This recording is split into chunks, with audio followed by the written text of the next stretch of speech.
بسم اللہ الرحمن الرحیم ایاک نعبد و ایاک نستعین۔ پچھلے چند دن جو پاک بھارت کشیدگی کے گزرے ہیں، اس دوران سوشل میڈیا پر ایک بھرپور کمپین چلانے کی کوشش کی گئی، جس کو پی ٹی آئی نے مکمل طور پہ ناکام کیا کہ پی ٹی آئی کے لوگ فوج دشمن ہیں، ملک دشمن ہیں، جنگ کے دوران فوج کے خلاف بول رہے ہیں۔ تو بھائی ملک دشمن یا ملک غداری جو ہے وہ جس کا الزام آپ پی ٹی آئی پر لگاتے ہیں، آپ پی ٹی آئی پہ انگلی اٹھانے سے پہلے اپنے گریبانوں میں تو جھانکیں۔ آپ کی ساری قیادت جو ہے بشمول میاں نواز شریف صاحب کے ملک سے غداری اور فوج سے غداری میں ملوث رہی ہے۔ 1999 میں جب کارگل مارکا ہو رہا تھا، پاکستانی افواج جو ہیں بھارت کے اندر تک گھس کر بھارت کی چوکیوں پر قابض ہو چکی تھیں، تو آپ نے اس جنگ کو رکوانے کے لیے بھارت نوازی میں آ کے آپ کی قیادت کا شروع سے ہی بھارت نوازی میں ایک اعلیٰ کردار رہا ہے، بھارت سے ہمدردی شروع سے رہی ہے۔ تو اس مارکے کو، جنگ کو رکوانے کے لیے تب نواز شریف وزیر اعظم تھے، امریکہ کا دورہ کیا اور فوج کو دباؤ میں ڈال کر پسپائی اختیار کروائی گئی، جس کے نتیجے میں پاک فوج کا جانی و مالی نقصان بھی ہوا بہت، اور سفارتی سطح پر بھی پاکستان کو بہت زیادہ نقصان ہوا۔ تو اس سے بڑھ کر غداری کیا ہوگی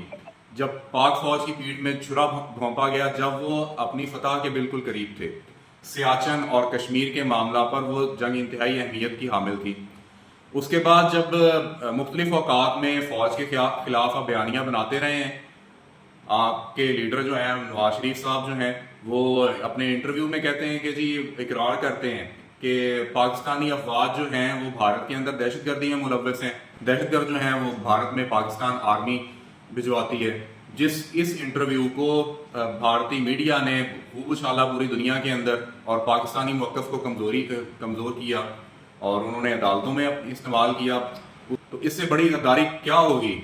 آپ پی ٹی آئی کو غداری کا جو طعنہ دے رہے ہیں، پی ٹی آئی کا ذاتی اختلاف ہے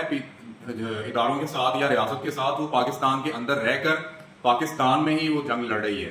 وہ جنگ پاکستان کی ہے۔ آپ کی ساری سیاسی جماعتوں کی جنگ ہے، جو اکیلا عمران خان لڑ رہا ہے کہ ہر ادارہ اپنی آئینی حدود کے اندر رہ کر کام کرے، نہ کہ حکومتیں بنانے یا گرانے میں ملوث ہو۔ تو جو پی ٹی آئی پر یہ الزام لگا، پی ٹی آئی نے تو اس الزام کو دھویا ہے۔ جنگ کے دوران سوال ضرور اٹھایا ہے کہ جب بھارتی حملے کے خلاف جو خاموشی رکھی گئی تھی، پاکستان کے جو معصوم شہداء کا خون کا بدلہ لینے میں دیر کی جا رہی تھی، اس پر سوال تو اٹھایا جا رہا تھا، لیکن جس طرح کی تنقید آپ دوران جنگ کرتے رہے، یا جو کردار آپ کی قیادت کا دوران جنگ رہا ہے، کہ آپ لوگوں نے تو ساری عمر جو ہے وہ پی ٹی آئی پاک فوج کو ایک ٹارگٹ کے طور پر رکھا، قوم کی ذہن سازی کرتے رہے ہیں کہ پاک فوج ہی ملک کو کھا گئی ہے، ہڈیوں سے گدا تک کھا گئی ہے، پاک فوج نے ملک کو برباد کر دیا۔ سوشل میڈیا کے اوپر یا قومی اسمبلی کے ریکارڈ میں بھی موجود ہے یہ سارا بیانیہ جو پاک فوج کے خلاف مسلم لیگ نون کی قیادت بناتی رہی ہے۔ لہٰذا پی ٹی آئی پر انگلیاں اٹھانے سے پہلے آپ اپنے گریبانوں میں جھانکیں۔ ایک غیرت والا، عزت والا اور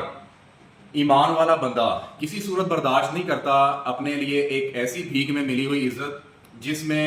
غیرت کو مارنا پڑے، جس میں ذلت اور رسوائی ہو۔ لیکن آپ کی ساری قیادت نے، مسلم لیگ نون نے 17 سیٹیں جیت کر ایسی حکومت قبول کی، اور آپ کی غیرت، عزت اور ایمان پر بڑا سوال اٹھتا ہے کہ بھیک میں ملی ہوئی عزت آپ کو ملی ہے، تو آج آپ ایک پی ٹی آئی کے خلاف بیانیاں بنانے کی کوشش کر رہے ہیں کہ پی ٹی آئی کے خلاف ہے۔ بھائی ساری زندگی ذہن سازی فوج کے خلاف پوری قوم کی مسلم لیگ نون اور اس کی قیادت نے کی ہے، اور الزام آج آپ پی ٹی آئی پر لگا رہے ہیں۔ پی ٹی آئی بھارت کے معاملے پر، ملک دشمنوں کے مقابلے پر اپنی افواج پاکستان کے ساتھ مکمل طور پر کھڑی ہے، اور خدا نخواستہ دوبارہ ایسے معاملات ہوتے ہیں تب بھی فوج کے ساتھ پی ٹی آئی کھڑی ہے۔ جو آپس کے اندرونی معاملات ہیں، آپ مسلم لیگ نون کے جو اندرونی معاملات رہے ہیں، اختلاف رہا ہے، آپ کی تو صرف اقتدار کی جنگ ہوتی تھی، ہماری کوئی اقتدار کی جنگ نہیں ہے۔ یہ ہماری ملک اور آئین کی بالادستی کے لیے جنگ ہے کہ ہر ادارہ اپنی آئینی حدود کے اندر رہ کر کام کرے، نہ کہ حکومتیں بنائے یا گرائے۔ السلام علیکم۔